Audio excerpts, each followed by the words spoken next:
Hello, everyone. Welcome back to Groupthink.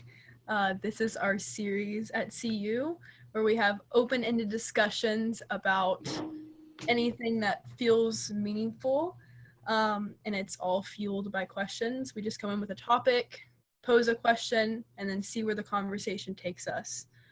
I'm Madison. Everyone else want to introduce themselves? Yeah. Where are you tuning in from, Madison? Verdigris, Oklahoma, and I'm a high school senior. Cool. What about you, Ashley? My name is Ashley. I'm tuning in from Vancouver, Washington, and I'm also a high school senior. And I'm Gary. I'm part of the CU staff, Civics Unplugged staff. I'm tuning in from New York City. All right, Madison, you want to screen share? Yes. Awesome.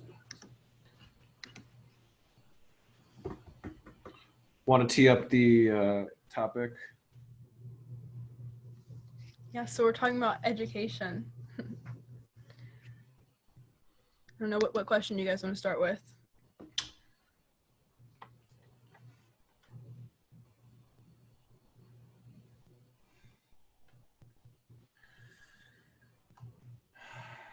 How do we define education?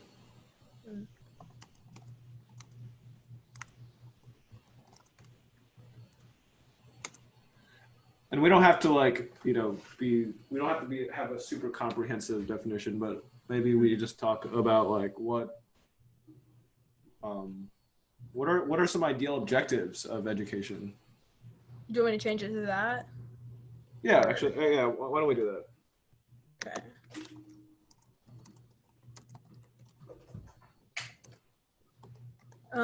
I would just say like, what in terms of like school education, I think like getting people like excited about learning is really important.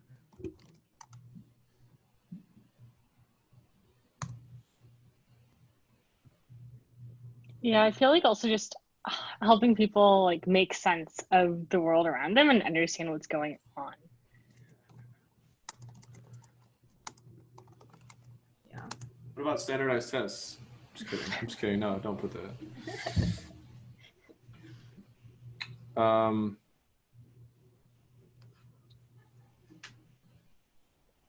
Hi, sorry. Hey, Mario. No worries. Mario, do you want to introduce yourself briefly? Like where are you calling in from?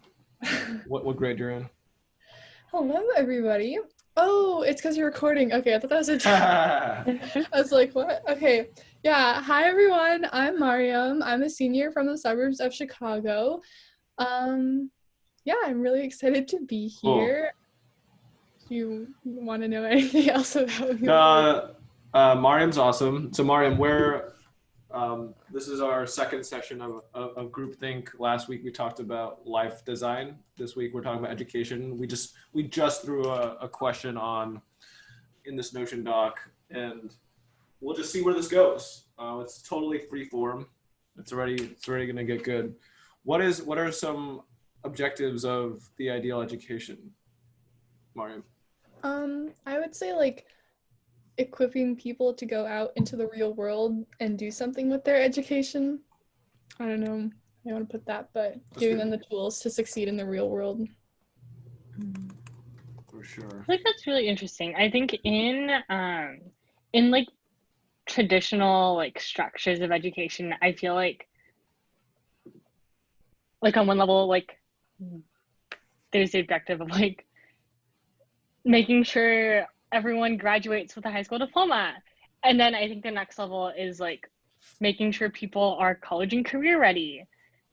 And then I think, Mryan, what you're talking about, like giving people the tools to succeed in the real world is kind of taking that like college and career readiness to the next level in the sense that like,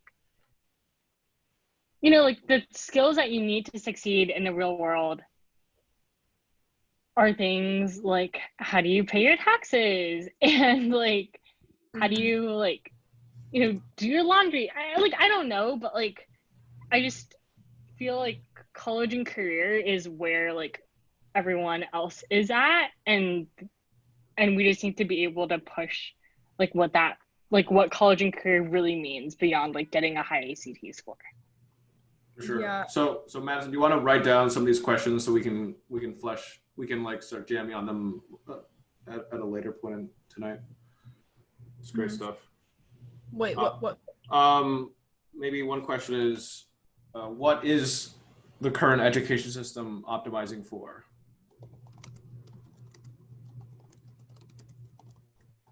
So like, for example, instead of preparing them to succeed in the real world, is it optimizing for certain proxies for preparation that are becoming increasingly less tied to preparedness in the real world? And I know that was sort of a rhetorical question, but. Oh, okay. I mean, in terms of like the current education system, at least that like I'm existing in, it's definitely preparing you not even only for college, but just like to graduate high school. Like we literally have meetings. It's like, oh, are you on track to graduate, get your high school diploma? Like that's it. Like I feel like a lot of things are on your own. I mean, even college, I have to like figure it out on my own. So it's really just like getting that base level requirement of getting your high school degree, and then after that it's like you're on your own. For sure. It was actually shocking. I mean, I went to a school that I think it did foster my intellectual curiosity and all that. You don't have to put this down, but what you could put down is I was shocked by when I found out that there's some schools that literally kick out kids, expel kids to increase their high school graduation rates. And you might wonder, how does that even work? Like, wouldn't you factor in expelled kids into that rate? Nope. So literally, like, a kid could be in the school for 3.8 years, and then they would kick them out. So it's just really interesting to think about what happens when, instead of fostering something like life preparedness or personal flourishing, which is very hard to measure, and it's like proxies for that are many metrics that could easily be debatable. So instead of trying to do that,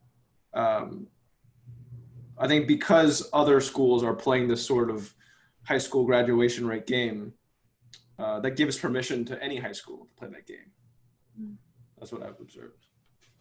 I mean, also, if something feels illegal, I feel like schools shouldn't be doing it. Like, if you're literally just like doing something shady, like, why is there any like role for that in our education system? But I feel like it's like gotten a lot more normalized because of like college. You're like, oh, we're hacking the system to like make our school look better, like get kids into college.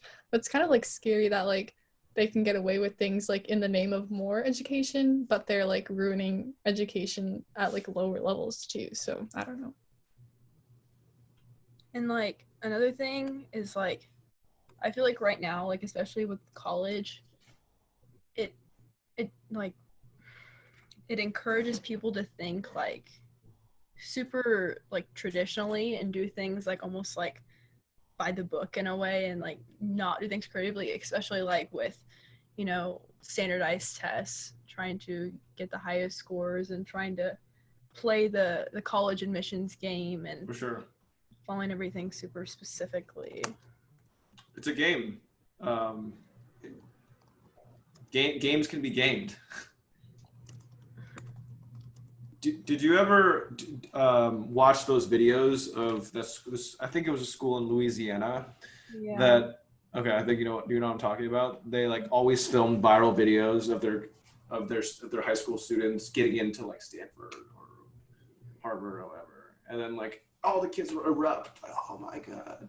It turns out they were just forging GPA, and like the college counselors. I mean, the high school council, I don't even know what to call them. Like they were basically writing the recommendation letters like with the kids, like to just fully optimize, right, for getting into college. I think it's probably good that they were caught, but how many schools are not caught? And thus, because high schools know that other high schools are doing this, they have to play that game, don't they? Yeah. Or at least they feel like they have to play that game. Mm-hmm. I've also heard of counselors like allowing, like signing off for students to ED at multiple schools too. Oh yeah. Little shady things like that.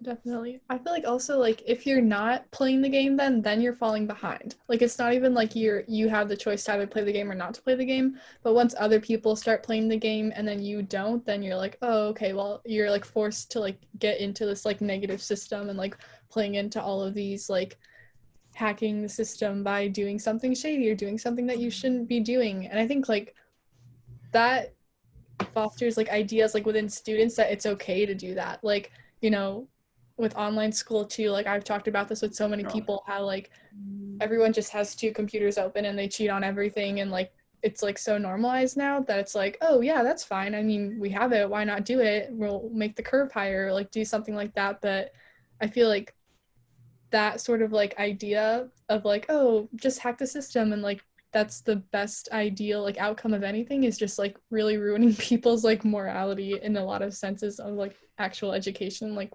what are you doing it for? Well said. A question that I have is, if these issues are so widespread, how come they're not very well known by people that are not experiencing them directly?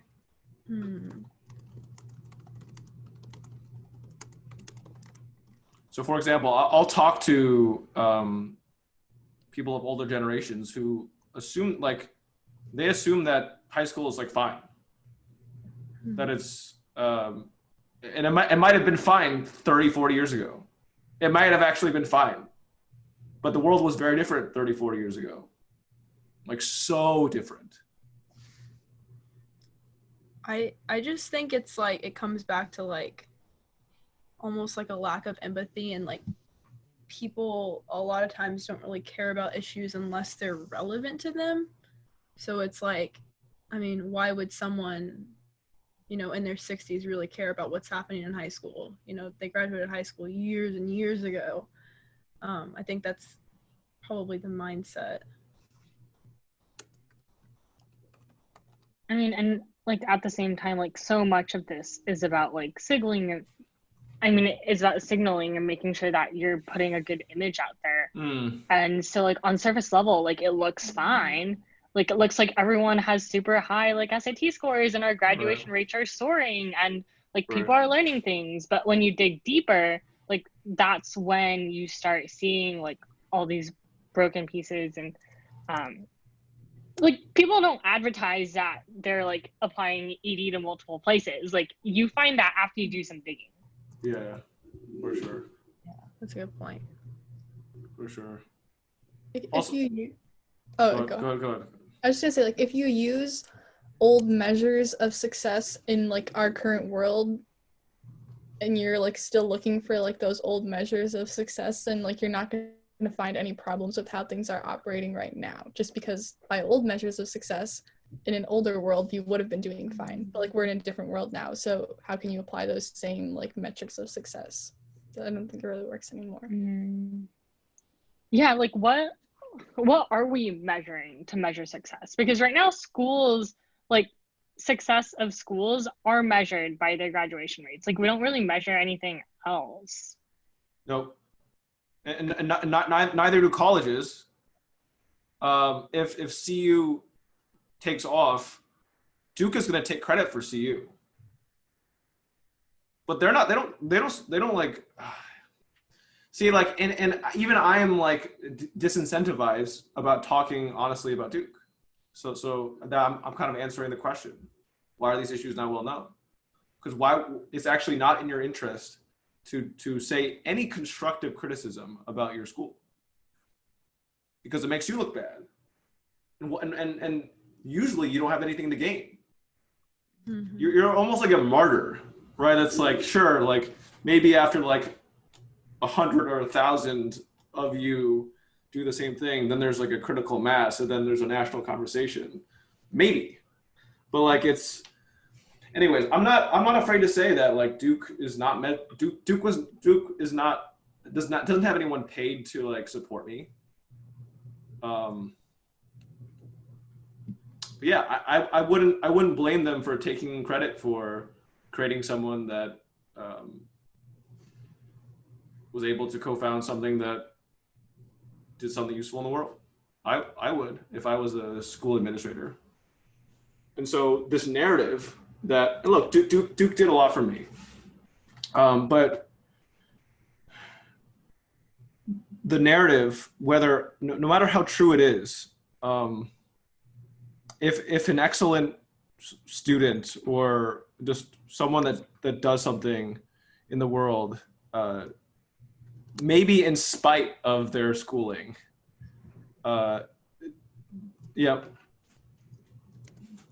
does something kind of remarkable, then the school will take credit for that.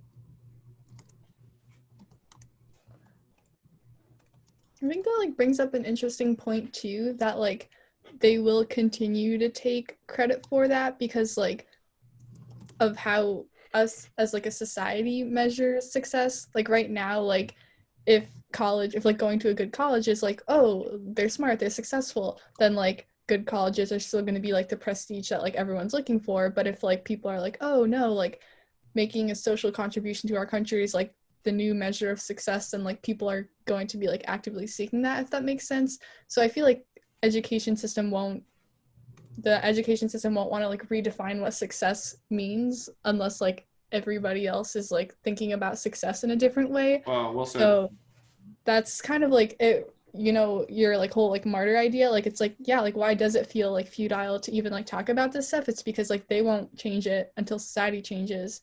And like how can you change society like unless it's like on a large scale, you know, like the work that we're doing right now. So like, yeah, I mean, well this is why you know, for the two people that may randomly stumble across this, we talk about things like Netflix show, Disney Plus show, right? That allows for a national conversation about all these important topics to be at least at the forefront of a lot of people's minds, a lot more people's minds than two people.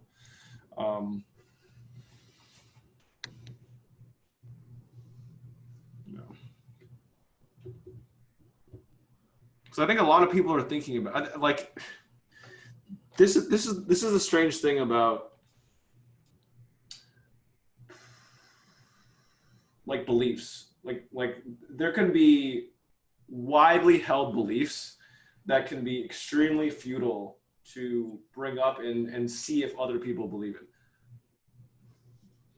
If there's no, like, if it's not tied to any systems change, or if it's not tied to some kind of broader systems change strategy, it's just like you signaling to the world a belief that actually more likely than not will harm you than help you.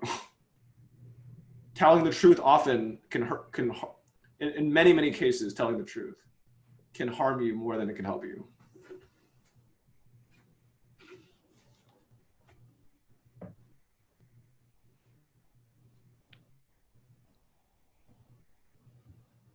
What don't, and we've already talked about a lot of them, what don't most adults know about the K through 12 experience right now?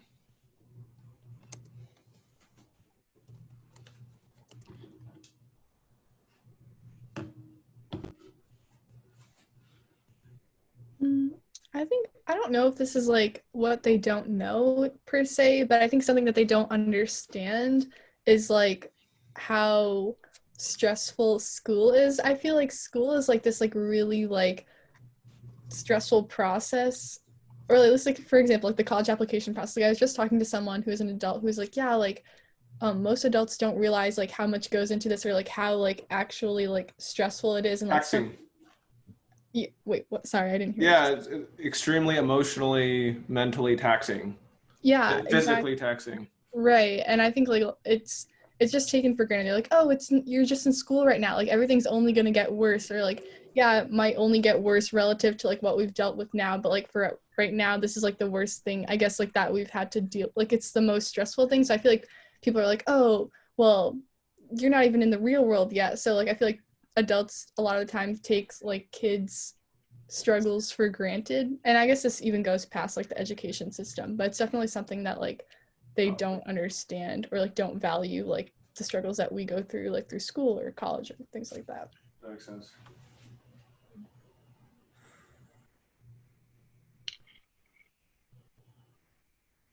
I think all of you have heard how I or just heard me talk about my realizations about how it is uniquely difficult to be Gen Z right now, because the gulf between your parents and the world that your parents grew up in and the world that you grew up in is so different.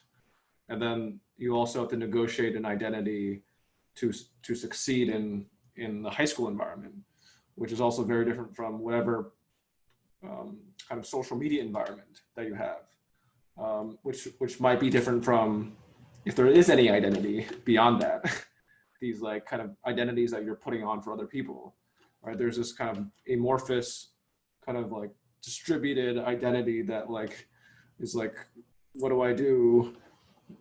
So there's like 3 or 4 or 5 identities, and then if you include like the identity that you have with like a close group of friends that you may have grown up with, and then there's a group of friends that you may do extracurriculars with. So there's like 4, 5, 6 identities that you're really negotiating, and maybe add on to that, if you're like Asian American, for example, you're like negotiating your own racial identity, or which is what I certainly struggled with when I was growing up. I think the social political conversation, at least for the longest time, I think even to this day, doesn't have a place for Asian Americans. Either you are, like, I remember growing up thinking like, what side do I align with? Am I more black or am I more white? We live in a very binary culture that also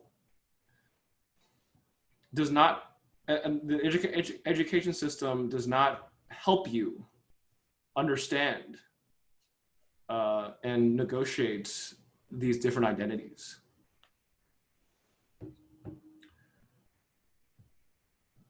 So I guess one way to kind of sum up, it was hard for millennials, but it's a lot harder, I think, for Gen Z. And one thing I didn't even mention is all the crises that were starting to bubble up when I was your age have just gotten a lot worse. So sorry.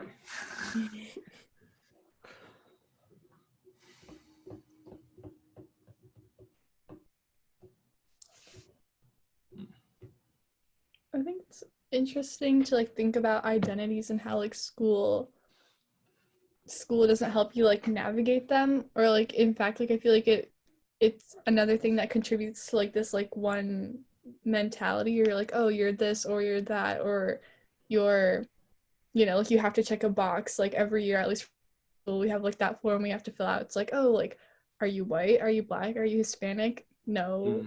And it's like, what do you even like identify as? And like or you're just other. Like I'm always just like in the other category. I'm like, what does other even mean? Like, you know, it's kind of weird to like categorize yourself with boxes when like we're taught to think outside the lines. But it's like, oh, but like when it comes down to it, no, like you're like put into a box or like categorized into like one thing or another.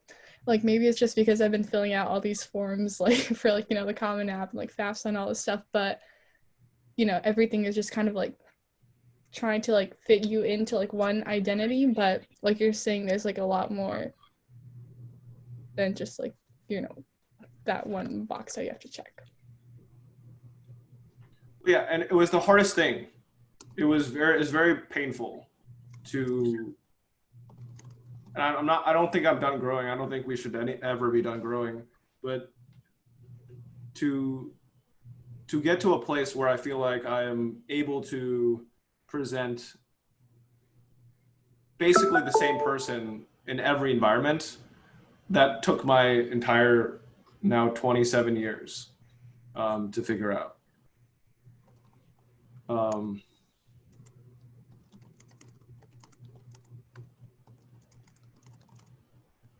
it's draining.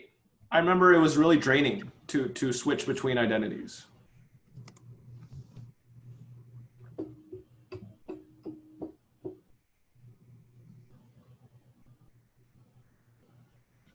Yeah.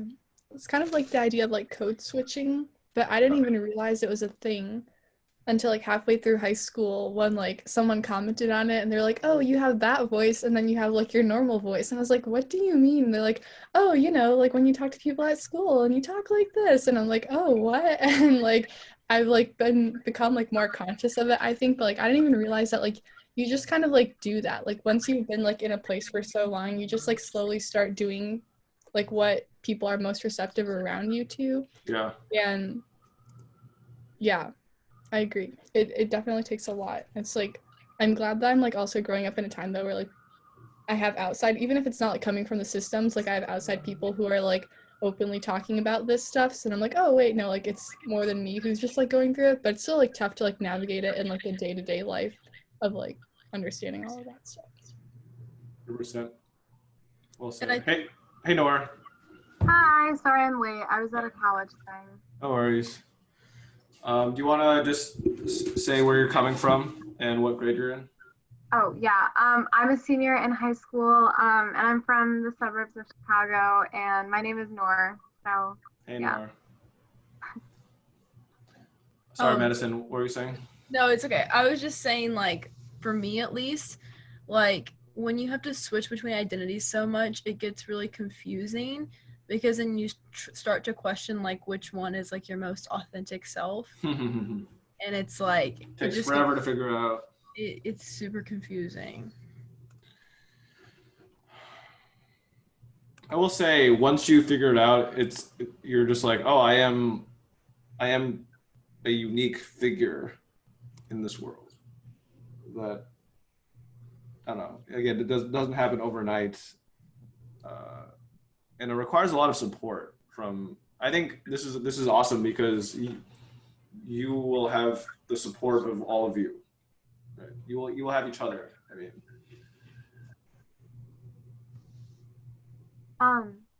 Just like to Madison's point of like it gets really confusing to switch between roles. I think like the best way that I could like almost like relate to that is like when I go from finishing homework to doing something with CU or like filling out a Notion doc or like reflecting or just doing something that like I associate with Civics Unplugged. It's like the weirdest. It's like a weird like liberation. Like I'm like I know how to like robotically almost go through problems and write things that like because I know what my teachers want. Like I know the response that they're looking for. So then you go from like that to like the expectations are very different here just because it's like it's doing what you want to do and like something that you think is going to be beneficial for yourself, which is it's like a cool shift, but something that's like really weird to sometimes grapple with.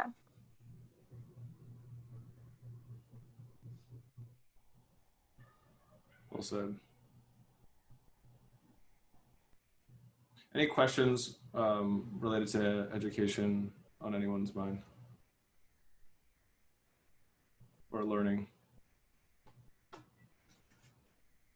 Almost like what's essential to know. I think like Ashley and I were talking about this earlier today, like what are things that you just can't live without understanding?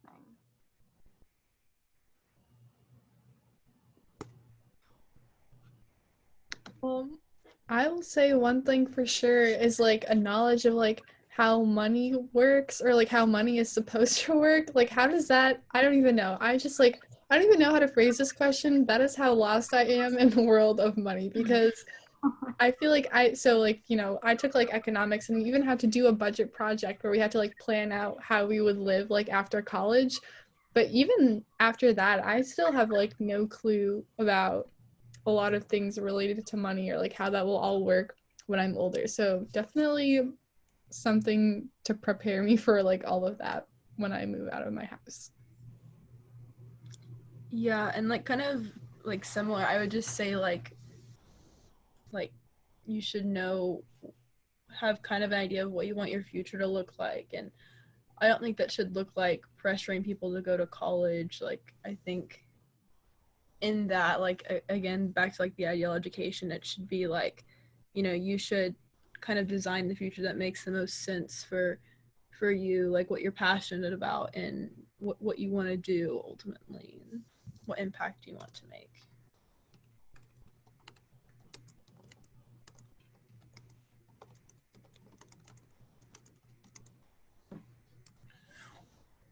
On that note,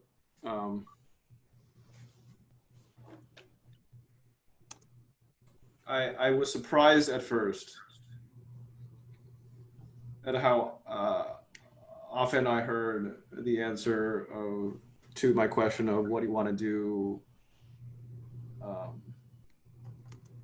with kind of blankness, right, and uncertainty and confusion, or just like, hey, I've never thought about that question. What's the point of high school if it doesn't even begin to prepare you for that? How can you even recommend that a kid gets into a huge amount of student debt, or have their parents fork up probably hundreds of thousands of dollars if they don't know what they want to do? They don't know, like this, to Madison's point, what they want their future to look like.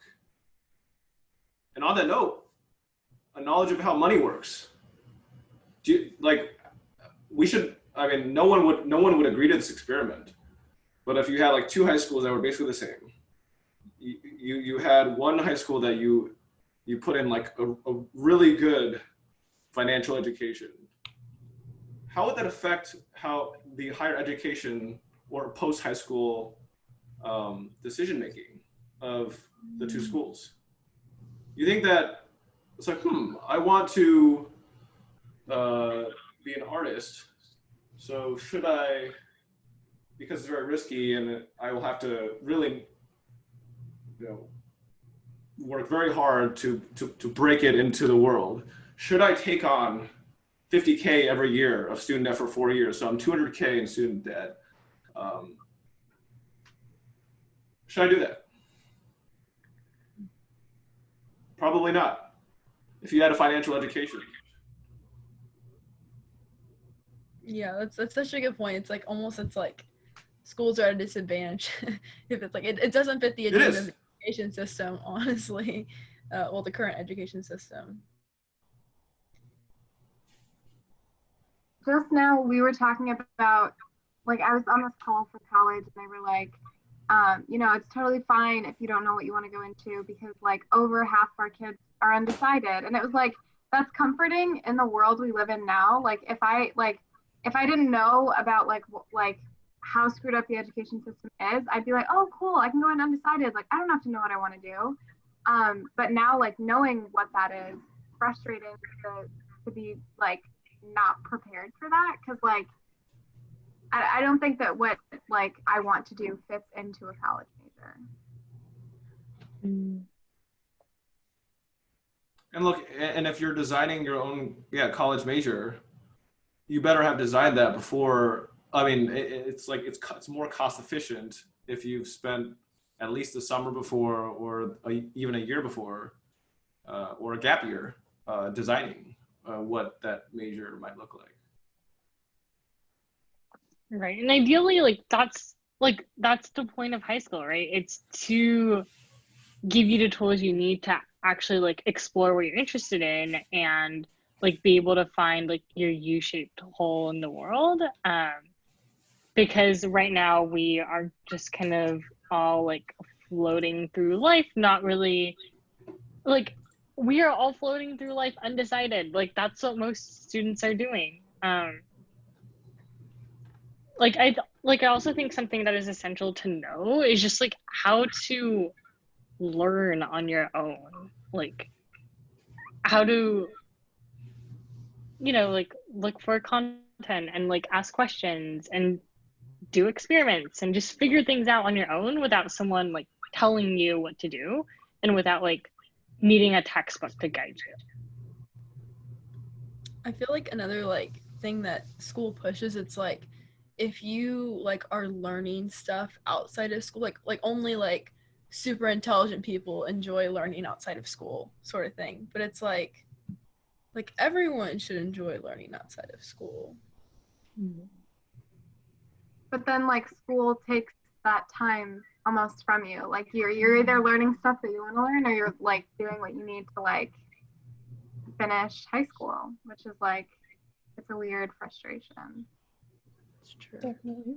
Also, Ashley, to your point about like giving you the tools you need to explore what you are interested in, I think that's like really interesting because Gary, you're like, oh, you're met with blank stares, like people don't consider it.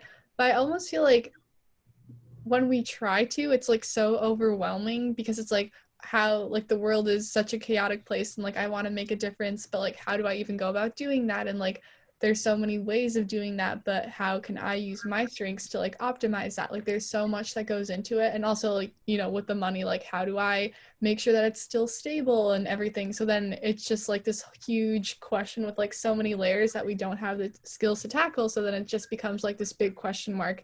And then we get back to the undecided where we're like, oh, well, I guess I just don't know. But it's like, there's so much more. And I feel like people don't give us anything to like deal with this like huge question. And then you get to the scenario where you're like undecided, or you just like decide on something and stick with it for like the rest of your life. And then you're like middle-aged and not happy with what you're doing. So I feel like that's like something that we're like, so many people are like afraid of, like they're like, oh, I don't want to wake up at like a desk job when I'm 40 and realize I don't like what I'm doing. But like, how are you going to prevent that from happening if you don't have anybody like helping you not make those same choices, or like if you have someone, I don't know. So right. Yeah.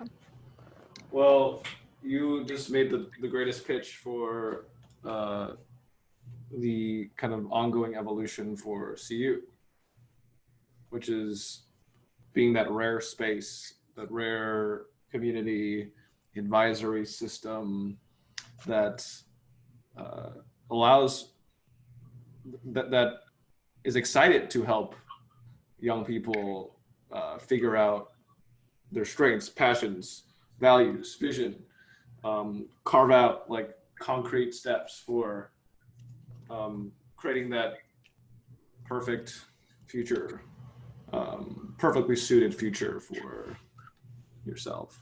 And we have a long way to go to making this kind of a repeatable process, and y'all are kind of like really the pilot cohort for us to even know if we have what it takes. But the cool thing is you're both the beneficiaries of and the builders of the solution. Isn't that like, I feel like that's also how it should be, because if something's like supposed to be helping us, like we should be like making sure that it will actually help us. So I'm great. It's great that like we're allowed to like be part of the process, because I feel like a lot of the times we're just like left out of it, and then some things are just like given to us and we have to like deal with things as they are. But it's nice that like, we have our input and we can like help choose like how our life is going to be running to. Also to Gary's point of like, I think it's not, CU doesn't just help you like recognize like what you're passionate about, but it's like taking concrete steps to get there. Because like, I know something I struggle with a lot is like, I can envision like this like future, but it feels so abstract because it's not something that like I've been trained to think could happen. So I think part of the point of like an ideal high school system or like education system is that I feel like so often we hear these stories and we're like, oh, that's like a 1 in a million chance of happening, or like, you know, like dreams, like, you know, you want to take like concrete steps to like, but like smaller things to get to a bigger picture. But we're never taught to actually like think of the bigger picture. So I think that like the concrete steps aspect is really important, because it's not just like think super big and you'll get there. It's like think super big and we'll help you get there using like actionable things that you can accomplish.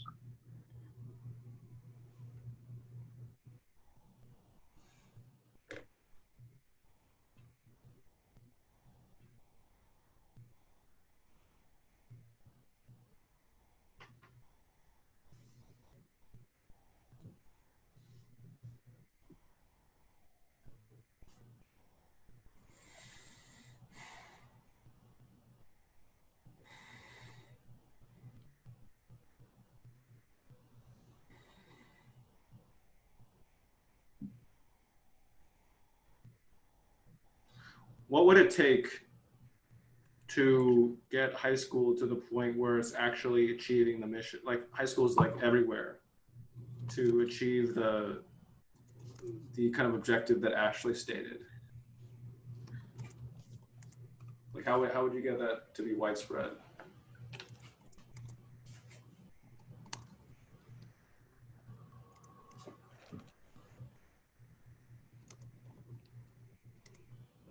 And it's the big question. Yeah, I'm not even sure if like that's possible, like in the structures of the current education system, at least, where like everyone goes to school in a four-walled classroom and we take standardized tests and we need 24 credits to graduate. Like I don't. Well, I'm just getting so excited just listening to the way that's structured. Yeah, like I don't even know if that's.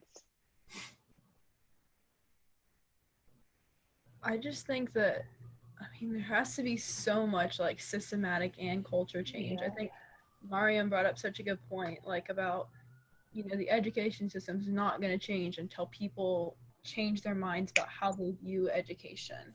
And so I honestly think it might take until, you know, we have to have a whole generation that realizes that the system is not serving us and we have to change the culture in order to change the system. That's very true. I'm sorry, go ahead. Well, I'm just gonna say the tricky thing for your generation is that we're quickly, our civilization is sort of collapsing. Global civilization is collapsing, so we don't have time for, like, I remember when I was in school, like, oh, like, no, all the racists will die out, right? And we don't have time. Like, I don't think we'd want people that just believe in the high school system to die out or whatever. I think, and we don't have that many years to wait. So what will it take? And I'm not even saying that this is enough, but this is why just to bring it back to the whole Netflix Disney Plus thing, like we not only need like all of you to be talking about this on the biggest screens possible, or with the biggest megaphones possible, we need tons of shows about this.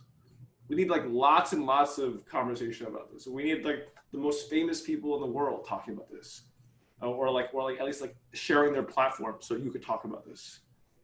And even then, right? Like imagine if everyone in the world was talking about this. Even if it was like the most attractive thing for a politician to push this, it would take forever.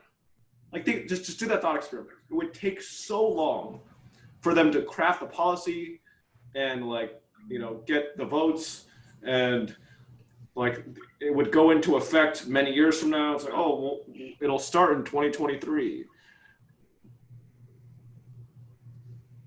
So I guess just wanted to, an idea that kind of, I need to spend more time thinking about this, but I think we need to give, there's no silver bullet here.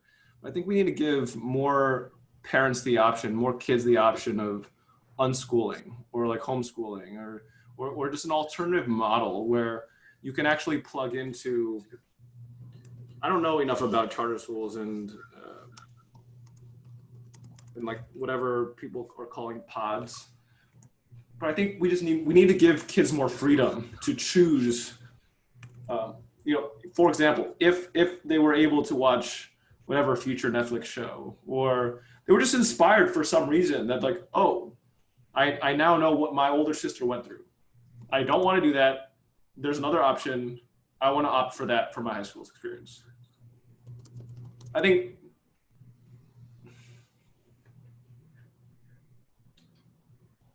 fast tracking the option to have a different high school experience is probably our best bet versus hoping that the very, very, very slow moving system is going to change in time. Yeah, no, I definitely agree with that. I do like education policy work, and we've been talking about a new mastery-based graduation pathway for 2 years now, and nothing has changed. Really? And we do not have a new graduation pathway. So, like, I just don't feel like, yeah, like I definitely agree that like unschooling, I think like the future of learning will be in like Junto groups and be in like small communities where like, because, like, I've learned the most, even in like the college application process. I've learned virtually nothing from my counselor because we have like a 500 to 1 student to counselor ratio. Like I learned from like my friends and like, like people who were like a year older than me and graduated. And like, I know I'm going to pass on this knowledge to like my sisters. Sure. So like, how do we create like those smaller, like, I don't know, like pods of people to like support each other, like mutual improvement, mutual growth. For sure. Like, I think that like a huge part of that is that, like, I don't want to say cultural reset, but like cultural reset, where like, because now I think COVID is one of the changes that came with COVID is like obviously education, but also like before it was really weird to like, I think it was still an option to like, at least for me, to stay home and like do school from online. But we did something with like Edgenuity or something like that. And then you weren't actually talking with the teacher. And a lot of people frowned on that because they were like, why wouldn't you go into a classroom? Like, why wouldn't you stay like with your peers? And I still think it's somewhat frowned upon. Like a lot of my school went for like a hybrid option. And a lot of them were like, why would you stay online? But I think slowly but surely, people are getting comfortable with like this idea. We just need to like speed that comfortability up a little bit, or like not a little bit, a lot, so that it's like less frowned upon. Yeah, something that I've wondered is like, because obviously because of COVID, like there's been more flexibility options as far as like either fully online or hybrid or whatever. And it's like, why haven't those options like already existed? Like it makes sense to me that education should be adaptable to the learner, because obviously like if you don't enjoy going to school, you're not going to have like, it's going to affect your learning experience. So why aren't we like giving options to students? Because the most successful students, again, they have an incentive to not talk bad about the institution that is saying that they're smart. And then the middle and lower tier students, according to the system, if they complain, no one takes them seriously. And I've chatted with a few of you about this.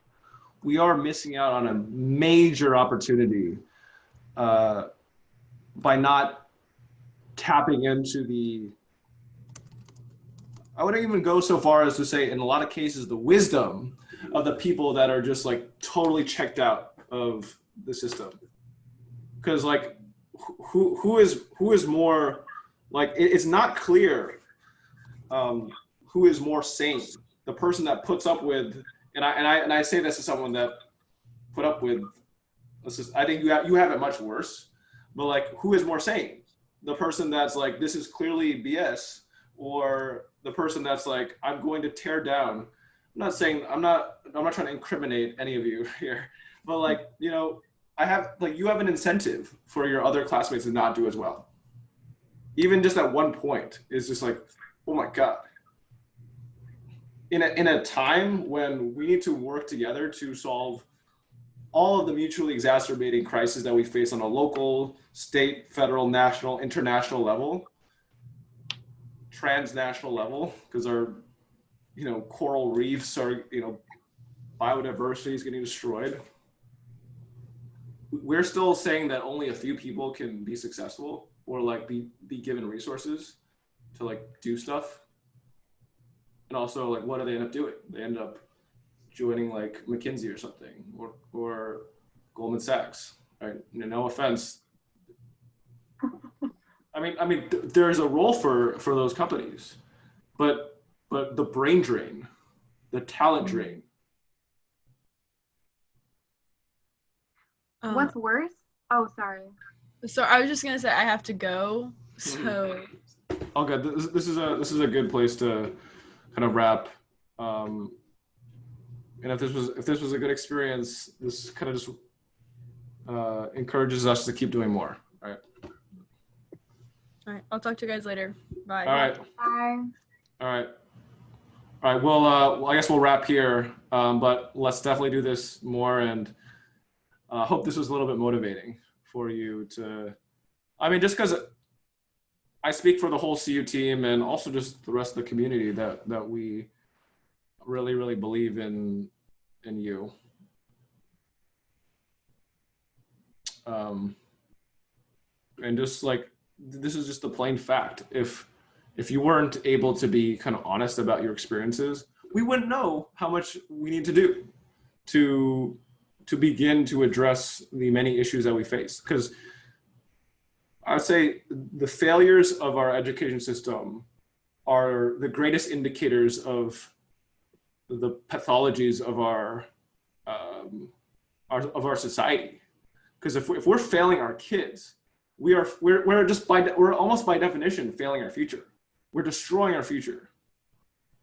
So, no pressure. You kind of have to you kind of have to save yourself with the help of some people. But we really believe in you. So, all right, we'll do this again soon. Bye-bye. All right, see ya. Bye.